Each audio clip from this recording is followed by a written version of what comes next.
नमस्कार दोस्तों, YouTube की दुनिया में आपका स्वागत है। दोस्तों, आज हम सुनेंगे अकबर और बीरबल की मशहूर कहानियां सीख और मनोरंजन के साथ। सबसे बड़ा हथियार अकबर बीरबल की कहानी। सबसे बड़ा हथियार अकबर बीरबल स्टोरी। अकबर और बीरबल के बीच कभी कभी ऐसी बातें भी हुआ करती थीं जिनकी परख करने में जान का खतरा रहता था।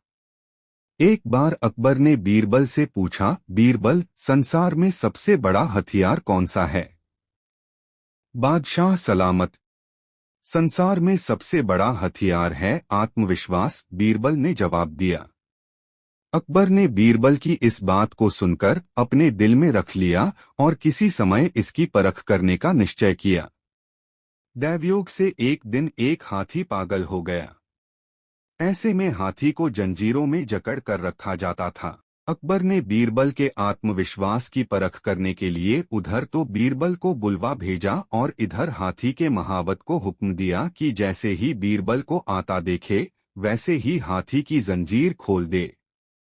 बीरबल को इस बात का पता नहीं था। जब वे बादशाह अकबर से मिलने उनके दरबार की ओर जा रहे थे तो पागल हाथी को छोड़ा जा चुका था।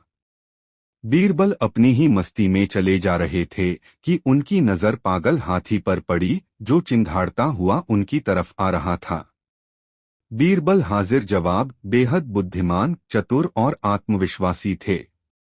वे समझ गए कि बादशाह अकबर ने आत्मविश्वास और बुद्धि की परीक्षा के लिए ही पागल हाथी को छुड़वाया है। दौड़ता हुआ हाथी सूंड को उठाए तेजी से बीरबल की ओर चला आ रहा था। बीरबल ऐसे स्थान पर खड़े थे कि वह इधर-उधर भागकर भी नहीं बच सकते थे। ठीक उसी वक्त बीरबल को एक कुत्ता दिखाई दिया। हाथी बहुत निकट आ गया था, इतना करीब कि वह बीरबल को अपनी सूंड में लपेट लेता। तभी बीरबल ने झटपट कुत्ते की पिछली दोनों टांगें पकड़ी और पूरी ताकत से घुमाकर हाथी पर फेंका। बुरा तरह घबराकर चीखता हुआ कुत्ता जब हाथी से जाकर टकराया तो उसकी भयानक चीखें सुनकर हाथी भी घबरा गया और पलटकर भागा। अकबर को बीरबल की इस बात की खबर मिल गई और उन्हें यह मानना पड़ा कि बीरबल ने जो कुछ कहा है वह सच है। आत्मविश्वास ही सबसे बड़ा हथियार है। तीन तीन गधों का बोझ, अकबर बीरबल की कहानी। तीन तीन गधों का बोझ, अकबर बीरबल स्टोरी। बादशाह और उसके दो पुत्रों को नदी में नहाने का शौक था। बीरबल भी कभी कभी उनके साथ नदी जाता था पर कभी नदी में नहाता नहीं था। बादशाह और उसके दो पुत्र एक दिन बीरबल के साथ नदी में नहाने गए और नदी में नहाने लगे। बीरबल नदी के किनारे जाकर बैठ गया और बादशाह और उनके पुत्रों के वस्त्रों की नदी किनारे रखवाली करने लगा। बीरबल ने उनके वस्त्र अपने कंधों पर टांग लिए। बादशाह को बीरबल को हमेशा से छेड़ते रहने की आदत थी। नदी में खड़े खड़े बादशाह सलामत ने बीरबल को छेड़ा और कहा कि ऐसा लगता है कि तुम्हारे कंधों पर एक गधे का बोझ लदा है। बीरबल भला कब चुप रहने वाले थे, तुरंत बोले, हुजूर, एक नहीं दो नहीं तीन गधों का। बादशाह यह सुनकर फौरन चुप्पी साध गए क्योंकि तीनों के वस्त्र बीरबल ने अपने कंधों पर लटका रखे थे। पहली मुलाकात, अकबर बीरबल की कहानी। पहली मुलाकात, अकबर बीरबल स्टोरी। अकबर को शिकार का बहुत शौक था। वे किसी भी तरह शिकार के लिए समय निकल ही लेते थे। बाद में वे अपने समय के बहुत ही अच्छे घुड़सवार और शिकारी भी कहलाए। एक बार राजा अकबर शिकार के लिए निकले। घोड़े पर सरपट दौड़ते हुए उन्हें पता ही नहीं चला और केवल कुछ सिपाहियों को छोड़कर बाकी सेना पीछे रह गई। शाम घिर आई थी, सभी भूखे और प्यासे थे और समझ गए थे कि वो रास्ता भटक गए हैं। राजा को समझ नहीं आ रहा था कि वह किस तरफ जाएं। कुछ दूर जाने पर उन्हें एक तिराहा नजर आया। राजा बहुत खुश हुए, चलो अब तो किसी तरह वे अपनी राजधानी पहुंच ही जाएंगे, लेकिन जाएं तो जाएं किस तरफ? राजा उलझन में थे। वे सभी सोच में थे किंतु कोई युक्ति नहीं सूझ रही थी। तभी उन्होंने देखा कि एक लड़का उन्हें सड़क के किनारे खड़ा खड़ा घूर रहा है।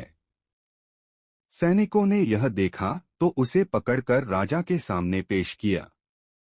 राजा ने कड़कती आवाज में पूछा, ऐ लड़के, आगरा के लिए कौन सी सड़क जाती है? लड़का मुस्कुराया और कहा, जनाब, ये सड़क चल नहीं सकती तो ये आगरा कैसे जाएगी? महाराज, जाना तो आपको ही पड़ेगा। और यह कहकर वह खिलखिलाकर हंस पड़ा। सभी सैनिक मौन खड़े थे, वे राजा के गुस्से से वाकिफ थे। लड़का फिर बोला, जनाब, लोग चलते हैं, रास्ते नहीं। यह सुनकर इस बार राजा मुस्कुराया और कहा, नहीं, तुम ठीक कह रहे हो। तुम्हारा नाम क्या है? अकबर ने पूछा। मेरा नाम महेश दास है महाराज, लड़के ने उत्तर दिया। और आप कौन हैं? अकबर ने अपनी अंगूठी निकालकर महेश दास को देते हुए कहा, तुम महाराजा अकबर, हिंदुस्तान के सम्राट से बात कर रहे हो। मुझे निडर लोग पसंद हैं। तुम मेरे दरबार में आना और मुझे ये अंगूठी दिखाना। ये अंगूठी देखकर मैं तुम्हें पहचान लूंगा। अब तुम मुझे बताओ कि मैं किस रास्ते पर चलूं ताकि मैं आगरा पहुंच जाऊं। महेश दास ने सिर झुकाकर आगरा का रास्ता बताया और जाते हुए हिंदुस्तान के सम्राट को देखता रहा। इस तरह अकबर भविष्य के बीरबल से मिले। 3 रुपए 3 चीजें, अकबर बीरबल की कहानी। 3 रुपए 3 चीजन, अकबर बीरबल स्टोरी। एक मंत्री की उदास शक्ल देख बादशाह अकबर ने उसकी उदासी का कारण पूछा। तब मंत्री बोले कि आप सारे महत्वपूर्ण कार्य बीरबल को सौंपकर उसे महत्ता देते हैं, जिस कारण हमें अपनी प्रतिभा साबित करने का मौका ही नहीं मिलता है। इस बात को सुनकर अकबर ने उस मंत्री को 3 रुपए दिए और कहा कि आप बाजार जाकर इन 3 रुपयों को 3 चीजों पर बराबर बराबर खर्च करें, यानी हर एक चीज पर 1 रुपए। लेकिन शर्त यह है कि पहली चीज यहाँ की होनी चाहिए, दूसरी चीज वहाँ की होनी चाहिए और तीसरी चीज ना यहाँ की होनी चाहिए और ना वहाँ की होनी चाहिए। दरबारी मंत्री अकबर से 3 रुपए लेकर बाजार निकल पड़ा। उसकी समझ में नहीं आ रहा था कि वो अब क्या करे। वह एक दुकान से दूसरे दुकान चक्कर लगाने लगा, लेकिन उसे ऐसा कोई नहीं मिला जो इस शर्त के मुताबिक 1 रुपए वाली 3 चीजें दे सके। वह थक हार कर वापस अकबर के पास लौट आया। अब बादशाह अकबर ने यही कार्य बीरबल को दिया। बीरबल 1 घंटे में अकबर बादशाह की चुनौती पार लगाकर 3 वस्तुएं लेकर लौट आया। अब बीरबल ने उन वस्तुओं का वृतांत कुछ इस प्रकार सुनाया। पहला, 1 रुपया मैंने मिठाई पर खर्च कर दिया जो यहाँ इस दुनिया की चीज है। दूसरा रुपया मैंने एक गरीब फकीर को दान किया जिससे मुझे पुण्य मिला जो वहाँ यानी जन्नत की चीज है। और तीसरे रुपए से मैंने जुआ खेला और हार गया। इस तरह जुए में हारा रुपया वो तीसरी चीज थी जो ना यहाँ मेरे काम आई न वहाँ जन्नत में मुझे नसीब होगी। बीरबल की चतुराईपूर्ण बात सुनकर राजा के साथ साथ दरबारी भी मुस्कुरा पड़े और सभी ने उनकी बुद्धि का लोहा मान लिया। 3 सवाल, अकबर बीरबल की कहानी। 3 सवाल, अकबर बीरबल स्टोरी। महाराजा अकबर बीरबल की हाजिर जवाबी के बड़े कायल थे। उनकी इस बात से दरबार के अन्य मंत्री मन ही मन बहुत जलते थे। उनमें से एक मंत्री, जो महामंत्री का पद पाने का लोभी था, ने मन ही मन एक योजना बनाई। उसे मालूम था कि जब तक बीरबल दरबार में मुख्य सलाहकार के रूप में है, उसकी यह इच्छा कभी पूरी नहीं हो सकती। एक दिन दरबार में अकबर ने बीरबल की हाजिर जवाबी की बहुत प्रशंसा की। यह सब सुनकर उस मंत्री को बहुत गुस्सा आया। उसने महाराज से कहा कि यदि बीरबल मेरे 3 सवालों का उत्तर सही दे देता है तो मैं उसकी बुद्धिमता को स्वीकार कर लूंगा, और यदि नहीं तो इससे यह सिद्ध होता है कि वह महाराज का चापलूस है। अकबर को मालूम था कि बीरबल उसके सवालों का जवाब जरूर दे देगा, इसलिए उन्होंने उस मंत्री की बात स्वीकार कर ली। उस मंत्री के 3 सवाल थे। आकाश में कितने तारे हैं? धरती का केंद्र कहाँ है? सारे संसार में कितने स्त्री और कितने पुरुष हैं? अकबर ने फौरन बीरबल से इन सवालों के जवाब देने के लिए कहा और शर्त रखी कि यदि वह इनका उत्तर नहीं जानता है तो मुख्य सलाहकार का पद छोड़ने के लिए तैयार रहे। बीरबल ने कहा, तो सुनिए महाराज। पहला सवाल। बीरबल ने एक भेड़ मंगवाई और कहा, जितने बाल इस भेड़ के शरीर पर हैं आकाश में उतने ही तारे हैं। मेरे दोस्त, गिनकर तसल्ली कर लो, बीरबल ने मंत्री की तरफ मुस्कुराते हुए कहा। दूसरा सवाल। बीरबल ने जमीन पर कुछ लकीरें खींची और कुछ हिसाब लगाया। फिर एक लोहे की छड़ मंगवाई गई और उसे एक जगह गाड़ दिया और बीरबल ने महाराज से कहा, महाराज, बिल्कुल इसी जगह धरती का केंद्र है, चाहे तो आप स्वयं जांच लें। महाराज बोले, ठीक है, अब तीसरे सवाल के बारे में कहो। अब महाराज, तीसरे सवाल का जवाब बड़ा मुश्किल है, क्योंकि इस दुनिया में कुछ लोग ऐसे हैं जो ना तो स्त्री की श्रेणी में आते हैं और ना ही पुरुषों की श्रेणी। उनमें से कुछ लोग तो हमारे दरबार में भी उपस्थित हैं, जैसे कि ये मंत्री जी। महाराज, यदि आप इनको मौत के घाट उतरवा दें तो मैं स्त्री पुरुष की सही सही संख्या बता सकता हूँ। अब मंत्री जी सवालों का जवाब छोड़कर थर-थर कांपने लगे और महाराज से बोले, महाराज, बस मुझे मेरे सवालों का जवाब मिल गया। मैं बीरबल की बुद्धिमानी को मान गया हूँ। महाराज हमेशा की तरह बीरबल की तरफ पीठ करके हंसने लगे और इसी बीच वह मंत्री दरबार से खिसक लिया। पंडित जी, अकबर बीरबल की कहानी। पंडित जी, अकबर बीरबल स्टोरी। शाम ढलने को थी। सभी आगंतुक धीरे धीरे अपने घरों को लौटने लगे थे। तभी बीरबल ने देखा कि एक मोटा सा आदमी शर्माता हुआ चुपचाप एक कोने में खड़ा है। बीरबल उसके निकट आता हुआ बोला, लगता है तुम कुछ कहना चाहते हो। बेहिचक कह डालो जो कहना है। मुझे बताओ, तुम्हारी क्या समस्या है? वह मोटा व्यक्ति सकुचाता हुआ बोला, मेरी समस्या यह है कि मैं पढ़ा लिखा नहीं हूँ। मैंने अपनी शिक्षा पर ध्यान नहीं दिया, जिसका मुझे खेद है। मैं भी समाज में सिर उठाकर सम्मान से जीना चाहता हूँ, पर अब नहीं लगता है ऐसा कभी नहीं हो पाएगा।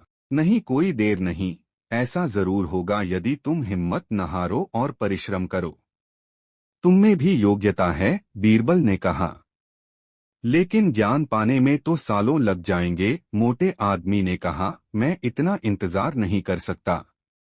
मैं तो यह जानना चाहता हूँ कि क्या कोई ऐसा तरीका है कि चुटकी बजाते ही प्रसिद्धि मिल जाए। प्रसिद्धि पाने का ऐसा आसान रास्ता तो कोई नहीं है, बीरबल बोला। यदि तुम वास्तव में योग्य और प्रसिद्ध कहलवाना चाहते हो तो मेहनत तो करनी ही होगी, वह भी कुछ समय के लिए। यह सुनकर मोटा आदमी सोच में डूब गया। नहीं, मुझ में इतना धैर्य नहीं है, मोटे आदमी ने कहा। मैं तो तुरंत ही प्रसिद्धि पाकर पंडित जी कहलवाना चाहता हूँ। ठीक है, बीरबल बोला, इसके लिए तो एक ही उपाय है। कल तुम बाजार में जाकर खड़े हो जाना। मेरे भेजे आदमी वहां होंगे जो तुम्हें पंडित जी कहकर पुकारेंगे। वे बार बार जोर जोर से ऐसा कहेंगे। इससे दूसरे लोगों का ध्यान इस ओर जाएगा, वे भी तुम्हें पंडित जी कहना शुरू कर देंगे। ऐसा होना स्वाभाविक भी है। लेकिन हमारा नाटक तभी सफल होगा जब तुम गुस्सा दिखाते हुए उन पर पत्थर फेंकने लगोगे या हाथ में लाठी लेकर उनको दौड़ाना होगा तुम्हें। लेकिन सतर्क रहना, गुस्से का सिर्फ दिखावा भर करना है तुम्हें। किसी को चोट नहीं पहुंचनी चाहिए। उस समय तो वह मोटा आदमी कुछ समझ नहीं पाया और घर लौट गया। अगली सुबह वह मोटा आदमी बीरबल के कहेनुसार व्यस्त बाजार में जाकर खड़ा हो गया। तभी बीरबल के भेजे आदमी वहां आ पहुंचे और तेज स्वर में कहने लगे, पंडित जी, पंडित जी, पंडित जी। मोटे आदमी ने यह सुन अपनी लाठी उठाई और भाग पड़ा उन आदमियों के पीछे, जैसे सच ही में पिटाई कर देगा। बीरबल के भेजे आदमी वहां से भाग निकले, लेकिन पंडित जी का राग अलापना उन्होंने नहीं छोड़ा। कुछ ही देर बाद आवारा लड़कों का वहां घूमता समूह पंडित जी चिल्लाता हुआ उस मोटे आदमी के पास आ धमका। बड़ा मजेदार दृश्य उपस्थित हो गया था। मोटा आदमी लोगों के पीछे दौड़ रहा था और लोग पंडित जी कहते हुए नाच गाकर चिल्ला रहे थे। अब मोटा आदमी पंडित जी के नाम से प्रसिद्ध हो गया। जब भी लोग उसे देखते तो पंडित जी कहकर ही संबोधित करते। अपनी ओर से तो लोग यह कहकर उसका मजाक उड़ाते थे कि वह उन पर पत्थर फेंकेगा या लाठी लेकर उनके पीछे दौड़ेगा। लेकिन उन्हें क्या पता था कि मोटा तो चाहता ही यही था। वह प्रसिद्ध तो होने ही लगा था। इसी तरह महीनों बीत गए। मोटा आदमी भी थक चुका था। वह यह भी समझ गया था कि लोग उसे सम्मानवश पंडित जी नहीं कहते, बल्कि ऐसा कहकर तो वे उसका उपहास करते हैं। लोग जान गए थे कि पंडित कहने से उसे गुस्सा आ जाता है। वह सोचता था कि शायद लोग मुझे पागल समझते हैं। यह सोचकर वह इतना परेशान हो गया कि फिर से बीरबल के पास जा पहुंचा। वह बोला, मैं मात्र पंडित जी कहलाना नहीं चाहता। वैसे मुझे स्वयं को पंडित कहलवाना पसंद है और कुछ समय तक यह सुनना मुझे अच्छा भी लगा। लेकिन अब मैं थक चुका हूँ। लोग मेरा सम्मान नहीं करते, वो तो मेरा मजाक उड़ाते हैं। मोटे आदमी को वास्तविकता का आभास होने लगा था। मोटे आदमी को यह कहता देख बीरबल हंसता हुआ यह बोला, मैंने तो तुमसे पहले ही कह दिया था कि तुम बहुत समय तक ऐसा नहीं कर पाओगे। लोग तुम्हें वह सब कैसे कह सकते हैं जो तुम हो ही नहीं। क्या तुम उन्हें मूर्ख समझते हो? जाओ, अब कुछ समय किसी दूसरे शहर में जाकर बिताओ। जब लौटो तो उन लोगों को नजरअंदाज कर देना जो तुम्हें पंडित जी कहकर पुकारें। एक अच्छे सभ्य व्यक्ति की तरह आचरण करना।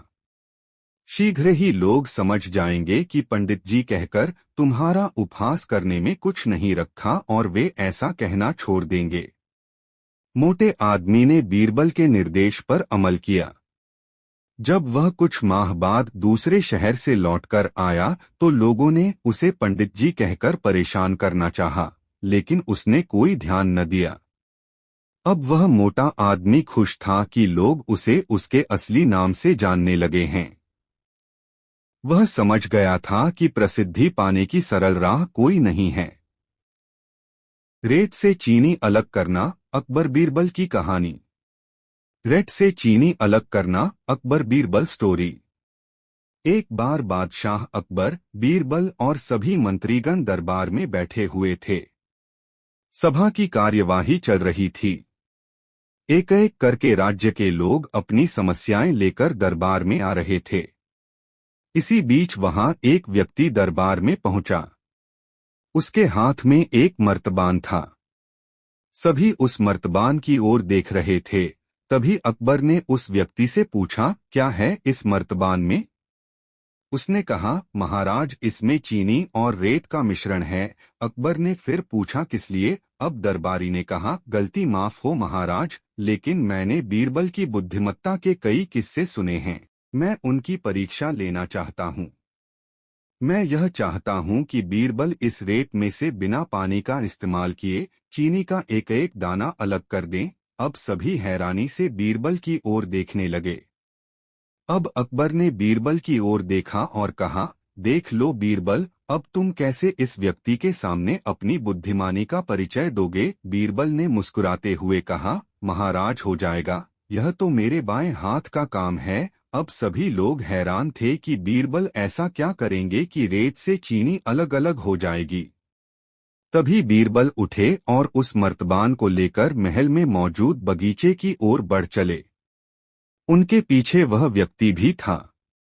अब बीरबल बगीचे में एक आम के पेड़ के नीचे पहुंचे। अब वह मर्तबान में मौजूद रेत और चीनी के मिश्रण को एक आम के पेड़ के चारों तरफ फैलाने लगे।